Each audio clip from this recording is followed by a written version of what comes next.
Olá, bom dia. Hoje é o dia 17 de julho. Nossa leitura de hoje se encontra em Romanos capítulo 8, versos 35 e 36. Quem nos separará do amor de Cristo?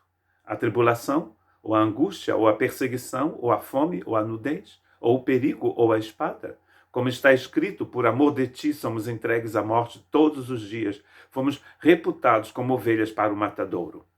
Aqui está então a nossa quinta pergunta neste livro maravilhoso de Romanos, no capítulo 8, onde Paulo vai fazer essas perguntas para explicar o grande projeto, plano eterno, a economia divina no que diz respeito à nossa salvação, a grande liberação pelo Espírito de Deus. Essas perguntas vão servir a ilustrar esse projeto maravilhoso de Deus. Quem nos separará do amor de Cristo? A diferença entre esta quinta pergunta e as outras quatro é que nas outras quatro, no mesmo texto, a gente podia cortar o texto em dois e entender o porquê da pergunta. Aqui ele vai levar um pouco mais de tempo para trazer a conclusão dessa pergunta. Aqui no verso 35 nós encontramos apenas a pergunta: quem nos separará do amor de Cristo? Em seguida ele vai citar 7 coisas que poderiam nos separar do amor de Cristo. E essas 7 coisas estão divididas, eu creio, em 3 grupos diferentes. Aqui estão os 3 grupos: a tribulação, a angústia ou a perseguição. Primeiro grupo. Segundo grupo, a fome, a nudez. E o terceiro grupo, perigo, espada. Será que essas coisas poderiam nos afastar do amor de Deus? No final, a gente vai ver que nada poderá nos separar do amor de Deus. E ele vai trazer ainda uma série de categorias diferentes. Paulo sempre faz isso, né? Já perceberam? Para ilustrar a sua tese aqui, Paulo vai então citar o Salmo 44, e o que nós hoje encontramos no versículo 23. Como está escrito, por amor de ti somos entregues à morte todo dia. Fomos reputados como ovelhas para o matadouro. Para mim, a chave para entender esse texto está nessa citação de Paulo. Esse salmo não é um salmo de Davi, como você poderia imaginar, eu também imaginei antes, é um salmo dos filhos de Coré.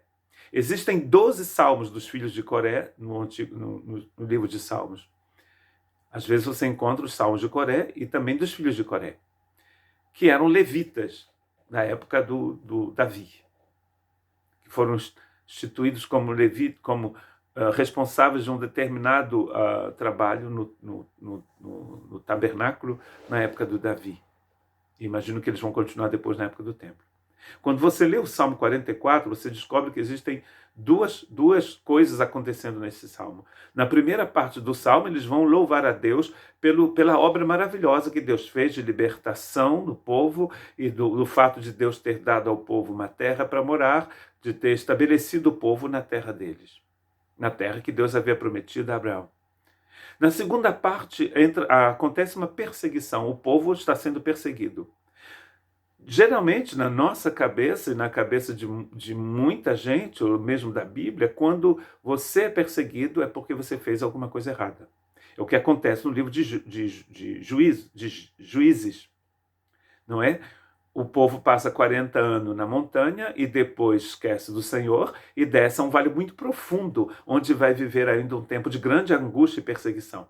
E no livro de Juízes, essa perseguição, essa tribulação está ligada ao fato do povo ter se afastado do Senhor. O que não é o caso no Salmo 44. Nós somos fiéis ao Senhor, diz os salmistas, ou o salmista. Nós continuamos a servir ao Senhor e nós somos perseguidos. Talvez seja por isso que Paulo tenha citado esse texto aqui nesse capítulo 8 de Romanos, verso 35. Quem nos separará do amor de Cristo? E depois ele diz, como está escrito, por amor de ti fomos entregues à morte todo dia. Nem toda perseguição que sobrevém à sua vida ou à vida do povo de Deus é causa do pecado. Às vezes, muitas das vezes, nós somos perseguidos porque nós amamos o Senhor e porque o Senhor nos ama. O povo de Deus é perseguido, não porque ele pecou, mas porque ele é o povo de Deus. Essa meditação O alvo dessas meditações no início era para encorajar o povo de Deus, não é mesmo? Durante o tempo de quarentena. E estamos vendo aqui que isso não traz nenhum conforto. O maior conforto que você vai ter aqui é de saber que, apesar da fome ou da nudez, da espada do perigo, você continua amando o Senhor até o fim. Essa é a nossa consolação. Por quê? Porque quando você lê o texto do Evangelho, você entende uma coisa muito importante: o seu maior tesouro é Jesus. É melhor você perder a vida por Jesus do que perder a vida sem Jesus. Coloque isso no seu Facebook hoje. Eternamente melhor você morrer por Jesus do que morrer sem Jesus.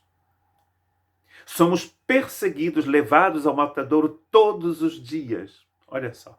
Quem quiser vir após mim, de Jesus, tome a sua cruz e siga-me. O caminho de Cristo é um caminho de cruz. Nós precisamos atentar para esta coisa. 7 perigos, nenhum deles pode nos separar do amor de Cristo. O amor eterno de Cristo que foi derramado em nossos corações pelo Espírito Santo, Romanos 5:5. Deus encheu o nosso coração do seu amor eterno. Então, nenhuma dessas coisas pode nos separar do amor de Cristo. Uma vez que o amor de Cristo inundou o nosso coração, nada poderá nos separar deste amor. Nenhuma dessas 7 coisas e nenhuma das outras coisas que serão citadas ainda poderão nos separar deste amor. Mesmo que sejamos levados ao matadouro como ovelhas, como diz o salmista, o Salmo 44. Continuaremos firmes, porque o Espírito de Deus habita em nós. E um dia vamos respirar um oxigênio celeste para sempre. E aí então diremos como valeu a pena permanecermos fiéis. Que Deus te abençoe.